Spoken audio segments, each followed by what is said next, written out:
Hello जी and welcome everyone. क्या हाल है आप लोगों की? मौज मस्ती चल रही है कि नहीं? सबसे पहले ये बता दो भाई, इस चैनल का मोटो है मौज मस्ती के साथ पढ़ना, और आज भी हम मौज मस्ती के साथ पढ़ने वाले हैं जी अपना next chapter, devotional path to divine. बिल्कुल लेटेस्ट एनसीईआरटी जो अपडेटेड है आपकी, अब हम उसको पढ़ रहे हैं और ऐसे पढ़ेंगे कि मात्र बहुत कम टाइम में आपका पूरा चैप्टर हो जाएगा। तो टेंशन लेने का नहीं। मेरा नाम है आदि भैया, आप देख रहे हो गाड़ा अबाउट। चलिए शुरू करते हैं। तो भाई बात है डिवोशनल पाथ टू डिवाइन, यानी कि पूजा भक्ति की जो हिस्ट्री है वो सीखेंगे हम इस चैप्टर के बारे में, इस चैप्टर में। So you may have seen people perform rituals, worship, singing bhajan, kirtan, qawwali, even repeating the name of God in silence. आपने अपने आसपास लोगों को भाई भगवान को बहुत मानते देखा होगा। भजन, कीर्तन, कव्वाली गाते हैं लोग, भगवान का नाम हर समय लेना चाहते हैं और लेते हैं। इनफैक्ट आपने लोगों को रोते हुए तक देखा होगा भगवान के लिए। अब ये इतना इंटेंस डिवोशन जो है गॉड के लिए क्या है, ये वेरियस भक्ति और सूफी मूवमेंट हुए हैं हिस्ट्री में, उनकी वजह से अब जाके आया है, जो कि कब हुए हैं? 8th सेंचुरी से स्टार्ट हुए हैं। So everything that is right now happening has a history. ठीक है, ये चीज़ तो हमें समझनी होगी। हर चीज़ की अपनी हिस्ट्री है। तो आज की हिस्ट्री है भैया भक्ति मूवमेंट के बारे में। तो चलिए शुरू करते हैं। ठीक है, सो स्टार्टिंग विद, अब मैं आपको बताता हूँ बड़ा गजब की बात कि भैया मैंने आपके लिए बनाई है वेरी वेरी स्पेशल पीडीएफ्स। अब भैया क्या है इन स्पेशल पीडीएफ में? देखो जी, इन स्पेशल पीडीएफ में आपको एक खास बात मिलेगी कि जितना जितना हाईलाइटेड है उतना उतना पढ़ोगे तो आप कोई भी एनसीईआरटी का जो क्वेश्चन है वो सॉल्व कर लोगे। ये मैंने खुद सारे क्वेश्चंस पढ़े, फिर उनके आंसर्स ढूंढे, and then I found out कि ये पार्ट मोस्ट इंपॉर्टेंट है। ठीक है, तो हम इसको पढ़ के फटाफट चैप्टर को कवर कर लेंगे, सारी इंपॉर्टेंट चीजें। ओके चलो, टॉपिक नंबर 1 भैया, the idea of supreme God. एक सुप्रीम गॉड है, यानी कि एक सबके ऊपर एक भगवान है, ये सबसे पहला आइडिया आया। So before large kingdoms emerged, different groups of people worshipped their own God's and goddesses. तो भैया जब तक ना बहुत लार्ज किंगडम नहीं बने थे, ज़्यादातर लोग छोटे छोटे क्लैन बना के, गांव गांव बना के अपने अपने भगवानों को पूजा करते थे। कोई पत्थर को पूज रहा है, कोई किसी को पूज रहा है, कोई किसी को पूज रहा है। The belief that social privileges came from birth in a noble family or high caste was the subject of many learned texts. अब भाई उसी समय पे एक बड़ी गजब की चीज़ आने लगी। वो क्या थी गजब की? इन द सेंस कि पूजा ऐसी हो गई कि आपके जो नेक्स्ट बर्थ होगी, भाई सिंपल सी बात है, अगर आप ब्राह्मण हो तो आपकी जो नेक्स्ट जनरेशन है वो भी ब्राह्मण हो गई, वो भी सेम भगवान को मानने लगी। अगर आप मुस्लिम हो तो आपकी जो नेक्स्ट जनरेशन है वो मुस्लिम होगी सेम। तो ये चीज़ तब आने लगी, और लर्नेड टेक्स्ट जो थे, यानी कि जितनी भी हमें टेक्स्ट मिले हैं, हमें गीता मिली, कुरान, ये जितनी भी चीज़ें मिली हैं, इन सब में एक कास्ट डिवीजन हमें देखने को मिला कि भाई सोसाइटी में ना अलग अलग तरीके के लोग होते हैं, जैसे कि एक ब्राह्मण होते हैं, फिर नीचे, इस तरीके से हमें चीज़ें देखने को मिली। Many people were uneasy with such ideas and turned to teachings of Buddha और जैना। और जब लोगों ने ये चीज़ देखी कि भैया इस तरह से सोसाइटी में डिवीजन किया जा रहा है, तो लोगों को ये चीज़ नहीं पसंद आई, वो अनईजी हो गए। So what they did was they started following Buddha and Jain. वो इनको फॉलो करने लगे। अब बुद्ध और जैन के बारे में आपको पता होगा, ये दोनों बहुत ही पीसफुल रिलीजन है। पीसफुल तो सारे रिलीजन होते हैं, बट ये बहुत पीसफुल है, मतलब बहुत ही ज़्यादा सिंपल, राइट? सो इनके अकॉर्डिंग, जो इन धर्मों के अकॉर्डिंग जो सोशल डिफरेंस है वो बिल्कुल खत्म होते हैं, और वो बेस्ड ऑन बर्थ तो बिल्कुल ही नहीं होते जैसा हिंदुइज्म में था। Others felt attracted to the idea of supreme God who could deliver humans from such bondage if approached with devotion और भक्ति। This idea advocated by Bhagavad Gita. और कुछ लोगों ने इस आइडिया को बहुत अच्छे से माना, जैसे हमारे हिंदू धर्म के लोग, जिन्होंने माना कि अगर हम सच्चे मतलब भक्ति के साथ अपने भगवान को पूजेंगे तो हमें मोक्ष प्राप्त हो जाएगा। श्री कृष्ण की पूजा करेंगे तो मन सुख शांत रहेगा, श्री राम की पूजा करेंगे तो हम ऑनेस्टी के बारे में सीखेंगे। तो बहुत सारे लोगों ने इस आइडिया को माना भी और बहुत खुश भी थे। सो प्रॉब्लम कुछ नहीं थी। अब बात करें, at the same time gods and goddesses worshipped in different areas came to be identified as Shiva, Vishnu और दुर्गा। तो अब इस समय पे क्या हो गया था कि जितने भी मेजर भगवान थे, जब उनके नाम को इकट्ठा करा गया तो पता चला कि देखा जाए तो 3 या 4 ही मेन भगवान हैं, जो कि कौन कौन से हैं? शिव, विष्णु और दुर्गा माता। इनके ही अलग अलग नाम से अलग अलग जगह पूजे जाते थे। जैसे शिव जी को कहीं महादेव बोला गया, कहीं कुछ बोला गया, कहीं महाकाल बोला गया, बट थे तो वो शिव ना, तो इसीलिए the idea of bhakti became so popular that even Buddhists and Jains adopted these belief। अब भक्ति का मतलब क्या होता है? भक्ति का मतलब होता है कि जब आप किसी गॉड के लिए या किसी के लिए भी प्रॉपर रिचुअल्स बनाते हो, जैसे आप बैठ के दिया जलाना उनके सामने, माथा टेकना, हाथ जोड़ना, दिस इज कॉल्ड भक्ति। और इतने पॉपुलर हो गए कि इवन बुद्धिस्ट और जैन लोगों ने भी इसको फॉलो किया और समहाउ भक्ति को अपने धर्म में लेके आए। अब बात करते हैं भैया अ न्यू काइंड ऑफ भक्ति इन साउथ इंडिया। नॉर्थ इंडिया का हमें समझ में आ गया, अब बात करते हैं साउथ इंडिया की, जहां पे नयनार और अलवर्स नाम के थे। अब ये क्या था? The 7th to 9th century saw the emergence of new religious movement led by Nayanars, saint devoted to Shiva, and Alvar जो कि विष्णु। अब आप याद रखो, नयनार्स वो लोग थे जो कि शिव को मानते थे और अलवर्स वो लोग थे जो कि विष्णु को मानते थे। ये वो अलग अलग सेंट थे। सेंट कौन? पुजारी जो लोग थे। The Nayanars and Alvars went from place to place composing exquisite poems in praise of the deities. अब ये नयनार्स और जो अलवर थे अलग अलग जगह जाते थे, अपने भगवान के लिए अलग अलग भजन गाते थे, पोएम बनाते थे, ऐसी चीज़ें, और उनकी पूजा को सब जगह फैलाते थे पूरे गांव में, और सब जगह ट्रेडिशन को बढ़ावा देते थे। Between the 10th and the 12th centuries, the Chola and the Pandya kings built elaborate temples around many of the shrines visited by the saint poets, strengthening the links between the Bhakti tradition and temple worship. इसी time पे जो राजा महाराजा थे उन्होंने ये चीज़ देखी कि भक्ति को हम कैसे बढ़ावा दे सकते हैं, राजा भी क्या कर सकता है। तो एक राजा ने क्या करा, जहाँ पे आप एक छोटे छोटे अपने अपने घरों में पूजा करते हो, उसकी जगह राजा ने भव्य बनवाए मंदिर, इनको मंदिर कहा गया, जहाँ भगवान की बड़ी बड़ी डाइटीज। और किन जगहों को मंदिर बनाया गया? जहाँ पे कभी कोई बड़ा सेंट आया हो, कोई सेंट आया वहाँ बैठा किसी पत्थर के पास, भाई उसको मंदिर बना दिया उस भगवान का जिसको वो मानता था। तो इस तरीके से राजाओं ने अपना कॉन्ट्रीब्यूशन दिया। अब हेगियोग्राफीज क्या होता है? हेगियोग्राफीज देख लो भैया, राइटिंग ऑफ सेंट लाइव्स। तो जैसे कि ऑटोबायोग्राफी क्या होता है किसी इंसान की जिंदगी के बारे में, सिमिलरली हेगियोग्राफीज क्या होता है? सेंट की लाइफ की जो आत्मकथा होती है वो होती है हेगियोग्राफीज। अगला टॉपिक आता है जी फिलॉसफी एंड भक्ति। फिलॉसफी क्या होता है? द वे ऑफ लिविंग, हम जीना कैसे चाहते हैं, हम लाइफ में क्या चाहते हैं, ये फिलॉसफी होती है। और भक्ति हम तो किसी को मानना, इनके बीच में लिंक क्या है देखते हैं जी। तो Shankara, one of the most influential philosophers of India, was born in Kerala. तो बात करें शंकरा की, जो कि one of the most influential philosopher थे इंडिया के। केरला में उनका जन्म हुआ था 8वीं सेंचुरी में। वो एडवोकेट थे अद्वैता और the doctrine of oneness of the individual soul and supreme god. Advocate मतलब लॉयर नहीं थे वो, एडवोकेट मतलब एक इंसान जो उस टॉपिक पे रिसर्च करता है और बहुत डिटेल में पढ़ता है। तो वो क्या करते थे? अद्वैता मतलब कि एक ऐसी वो चीज़ मानते थे कि इंसान की जो आत्मा है और भगवान वो एक ही है। वो ये मानते थे क्या? इंडिविजुअल सोल और supreme God is one, which is the ultimate reality. तो भगवान कहाँ है? हमारे अंदर है, वो ऐसा मानते थे।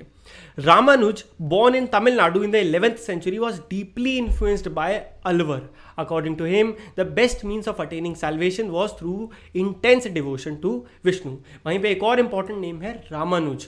अब ये जो रामानुज थे, इन्होंने क्या बोला? ये मानते थे कि भैया हमें विष्णु की पूजा करनी चाहिए। अलवर थे ये, कि विष्णु की पूजा करने से ही हमें मोक्ष प्राप्त होगा, ऐसा मानते थे। और इंपॉर्टेंट है रामानुज क्योंकि ये तमिलनाडु के थे Ramanuja. Next is Basavanna's Vira Shaivism. What is this? देखो, वीर शैव मूवमेंट इनिशिएटेड बाय बसवन्ना। तो बसवन्ना के एक जगह के लोग थे, इन्हें बसवन्ना कहा जाता था। वहां पे एक वीर शैव मूवमेंट हुआ और वहां पे उसके मेन कंपेनियन कौन थे? अलमा प्रभु, अक्का महादेवी नाम की। ये साउथ का चल रहा है पूरा हिसाब किताब। This movement began in Karnataka in the mid 12th century. कहाँ हुआ? मिड 12th सेंचुरी, याद रखना कर्नाटका में। तो वीर शैवा इन्होंने क्या आर्ग्यू करा? इन्होंने बोला कि भैया इक्वालिटी है सारे ह्यूमन बींग्स में against brahmanical ideas about caste in the treatment of women. मतलब ये पहली वो कास्ट थी जिन्होंने आके हिंदू धर्म में जो ब्राह्मणों ने अपना हिसाब किताब रखा था कि नहीं भैया कास्ट होना चाहिए, ये होना चाहिए, उसके अगेंस्ट इन्होंने बोला कि नहीं भैया ऐसा नहीं होना चाहिए, कोई जाति धर्म नहीं होना चाहिए, सब एक समान है। ये पहली बार थी। तो वीर शैव मूवमेंट इसीलिए इंपॉर्टेंट था। नेक्स्ट आता है भैया bhakti movement in the Deccan. Deccan क्या है? डिसीन लिख दिया है but actually it is Deccan. I hope you guys can understand, you are smart enough.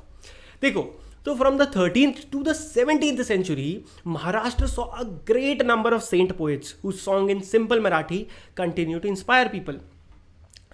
किस टाइम पे? 13 से 17 सेंचुरी के बीच में महाराष्ट्र में बहुत से सेंट पोएट्स थे। ये सेंट पोएट मतलब जो पुजारी हैं, है ना, बट वो क्या है? पोएट भी हैं, लिखते भी हैं। जैसे कि अभी महाराष्ट्र में तो नहीं पता बट कबीर एग्जाम्पल के लिए, जिन्होंने कबीर के दोहे लिखे ना, वो उसके बारे में भी पढ़ेंगे इस चैप्टर में, बट अभी के लिए समझ रहे हो, एग्जाम्पल से समझा रहा हूँ। कौन कौन से बड़े नाम हैं? दयानेश्वर, ज्ञानेश्वर जिसको कहा जाता था, नामदेव, एकनाथ, तुकाराम, और वुमेन लाइक सक्कूबाई और उनकी एंड द फैमिली ऑफ चोखमेला। अब ये सारे नाम मे भी आपने सुने हो, मे भी ना सुने हो, बट ये सारे नाम इंपॉर्टेंट है क्योंकि ये महाराष्ट्र रीजन के बहुत ही बड़े सेंट थे।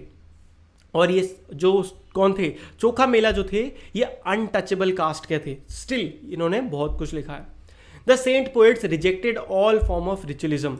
ये जो सेंट पोएट थे, इन्होंने हर फॉर्म ऑफ रिचुअलिज्म, यानी कि भैया जाति धर्म की पूजा ऐसे ही करनी चाहिए, पूजा में ऐसे नहीं करना चाहिए, सबको त्याग दिया।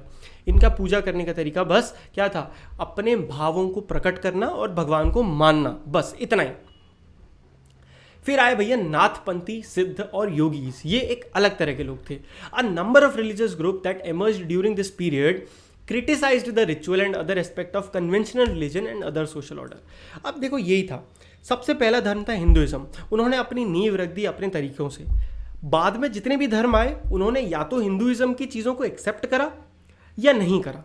नहीं भी करा तो कुछ चीज़ें ली और कुछ नहीं ली। इस तरीके से उन्होंने अपना एक स्लाइट अपडेटेड धर्म बनाया। जैसे कि क्या था, कुछ रिलीजियस ग्रुप थे जिन्होंने क्या करा भैया, उन्होंने बोला कि हम किसी भी प्रकार के रिचुअल को, पूजा करना, ये सब नहीं मानेंगे। हम क्या मानेंगे, इसमें बड़े नाम थे नाथपंथी, सिद्धचार और योगी। योगी से ही आप समझ जाओगे कि वो लोग थे जो मानते थे कि मोक्ष मिलता है मेडिटेट करने से, मेडिटेशन करने से उसी से अल्टीमेट रियलिटी को देखा जा सकता है और इंसान की जो वननेस है वो फील करी जा सकती है। ठीक है, योग आसन, ब्रीदिंग एक्सरसाइज और मेडिटेशन, ये इनकी बेसिक चीज़ें थी जो ये यूज़ करते थे। अब बात करेंगे अनदर वेरी पॉपुलर आपके religion, that is Islam and Sufism. Sufism specifically important है। इस्लाम के बारे में बहुत लोग जानते हैं, सूफिज्म के बारे में कम लोग जानते हैं। So Sufis were Muslim mystics. Muslim mystics कौन होते हैं, देखो मुस्लिम वो लोग जो थोड़े पोएट टाइप के, आर्टिस्ट टाइप लोग। They rejected outward religiosity and emphasize love and devotion to god and compassion toward all fellow human beings. तो जैसे इस्लाम है, इस्लाम जो धर्म है वो बहुत ही मोनोएथिस्टिक धर्म है, मतलब वो एक धर्म को एक भगवान को मानता है। कोई बुराई नहीं है, उनका अपना धर्म है, they are happy with it.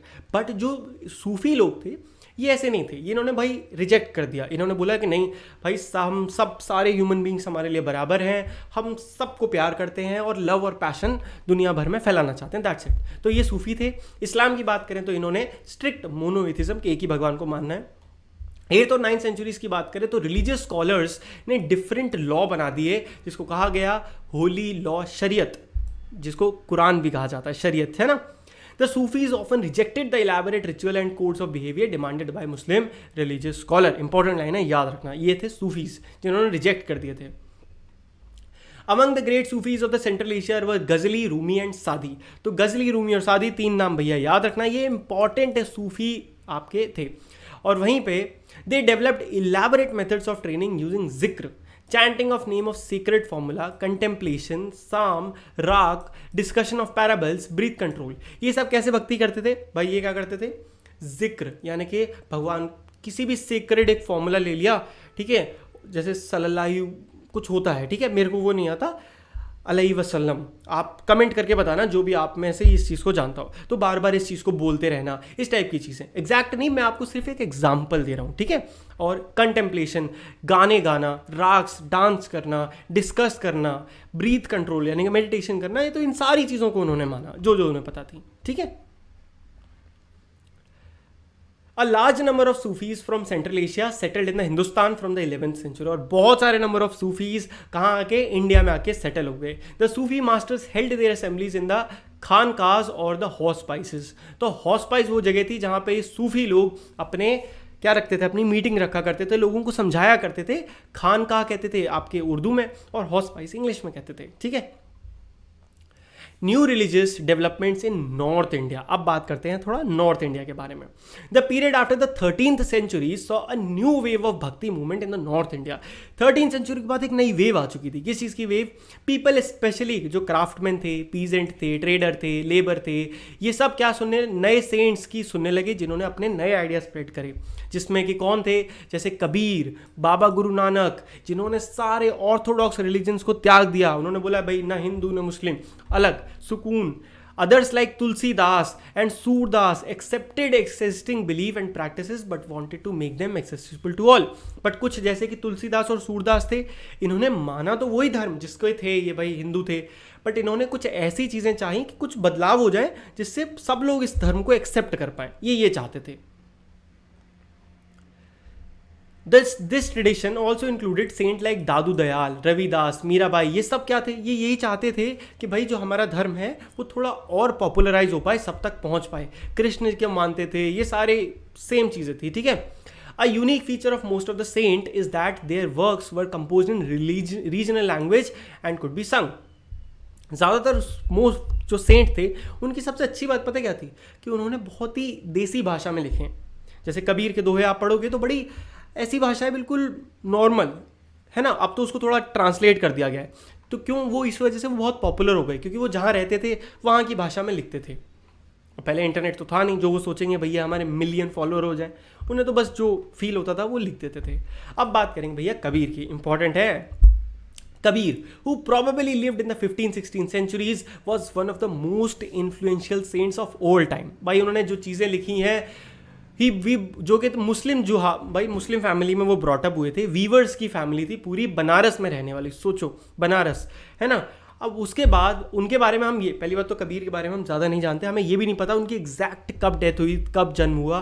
तो हम बस माना जाता है कि वो 15-16 सेंचुरी में थे, क्योंकि उन्होंने उसी समय की बातें लिखी हैं। और we get to know of his ideas from vast collection of verses called sakhi and pad. उन्होंने क्या लिखे हैं, सखी और पद, जो कि उन्होंने लिखे हैं, गाए हैं भजन, उससे हमें उनके बारे में ज़्यादातर पता चलता है, ठीक है। Kabir teaching were based on a complete indeed vehement rejection of the major religious tradition. Kabir जो थे बड़ा सरकास्टिक लिखते थे। वो क्या करते थे भाई, बहुत ही कमियां, तगड़ी कमियां निकाल देते थे, वो चाहे हिंदुइज्म हो चाहे इस्लाम हो, सब में उन्हें जो कमी लगती थी वो खुल के मजाक उड़ाते थे। मजाक ऐसे नहीं, मतलब व्यंग करना, जिसे कहते हैं ना टॉन्ट मारना, ऐसे वाली वो लिखते थे। तो इस तरीके से याद रखना। और वो मानते दोनों धर्मों को थे, वो हिंदुइज्म को भी मानते थे, इस्लाम को भी मानते थे, बट मन बाहरी उनको भक्ति का शौक नहीं था ज़्यादा। लास्ट है बाबा गुरु नानक के बारे में। देखो भैया, जो इनकी जो जन्म हुआ था वो तलवंडी में हुआ था, जो कि आज के टाइम पे पाकिस्तान में 1469 में जन्म हुआ था। और करतारपुर में उन्होंने जो अपना सेंटर एस्टैब्लिश किया, उससे पहले वो काफ़ी पूरी दुनिया घूम लिए थे। बिफोर हिज डेथ इन 1539 बाबा गुरु नानक ने अपने ही एक फॉलोअर को क्या सक्सेसर अपॉइंट कर दिया था, उसका नाम था लहना, बट बाद में वो गुरु अंगद के नाम से जानने लगे, ठीक है, क्योंकि वो गुरु अंगद बहुत पॉपुलर हो गए। गुरु अंगद ने जो क्या करा था, compiled the compositions of Baba Guru Nanak, to which he added his own new script known as Gurmukhi. तो बाबा गुरु नानक ने अपनी जो ग्रंथ जो लिखी थी, उसके बाद गुरु अंगद ने उसमें अपना एक पार्ट बढ़ाया, जिसे कहते हैं Gurmukhi. The number of Baba Guru Nanak follower increased 16th century में, भाई बहुत ज़्यादा इंक्रीज हो गए उनके फॉलोअर्स के अंडर में। By the beginning of the 17th century, the town of Ramdaspur, Amritsar कहते हैं जिसको आज के टाइम पे, had developed around the central gurdwara called Harmandar Sahib golden temple. ठीक है, वो बहुत डेवलप हो गया। क्या वो जो पूरा एरिया था अमृतसर, वो क्यों डेवलप हुआ, क्योंकि वहाँ पे एक बहुत सुंदर गोल्डन टेम्पल बना था जिसका नाम है हरमंदर साहिब। हम उसको गोल्डन टेम्पल के नाम से जानते हैं। अब देखो, the Sikh movement began to get politicized in the 17th century, a new development which culminated in the institution of the Khalsa by Guru Gobind Singh in 1699. The community of Sikhs called the Khalsa Panth became a political entity. Sikh movement क्या होता है कि सिखों को और ज़्यादा political rights मिले, ठीक है। ये जो था ये सबसे पहले शुरू हुआ कब, 1699 में, बाय गुरु गोविंद सिंह 1699 में। और उस समय खालसा पंथ नाम से एक पॉलिटिकल पार्टी बनी जो कि प्रॉपर पॉलिटिक्स में उतरी, और जो सिख थे उनके राइट्स के लिए भाई डिमांड करी गई, पहली बार proper demands. He emphasise the importance of worship of one God. वो एक गॉड को मानते थे बाबा गुरु नानक। वो मानते थे दैट कास्ट, क्रीड, जेंडर ये सब इररिलेवेंट हैं लिबरेशन अटेंड करने के लिए, मतलब मोक्ष प्राप्त करने के लिए जाति धर्म ये सब मायने नहीं रखता उनके लिए। तो बस आप क्या था, ब्लिस, मतलब आप उस प्योर सुकून वाली स्टेट में जा सकते हो ना, वही था। एंड विद दिस चैप्टर हो चुका है समाप्त दोस्तों। फटाफट कमेंट करके जोरदार तोड़ फोड़ करके बता दो मजा आया कि नहीं, ये चैप्टर समझ में आया कि नहीं। कम से कम टाइम पे, लिटरली 20 मिनट के अंदर हमने पूरा चैप्टर अच्छे से पढ़ा है, ट्रस्ट मी। जल्दी आपको क्वेश्चन आंसर्स की वीडियो मिलेगी, वहां देखना, पूरा चैप्टर झट से हो जाएगा, ठीक है। और ये स्पेशल पीडीएफ आपको अगर चाहिए तो फटाफट टेलीग्राम ग्रुप ज्वाइन कर लो यार, जिसने नहीं करा है। बहुत बच्चे वहाँ आ चुके हैं, मस्त हम क्वेश्चन आंसर्स करते हैं, मस्ती करते हैं वहाँ पे, ठीक है। चैनल को सब्सक्राइब करना तो बिल्कुल ही मत भूलना। मिलते हैं नेक्स्ट वीडियो में, तब तक के लिए गुड बाय, टेक केयर, मौज मस्ती करते रहिए, बाय बाय।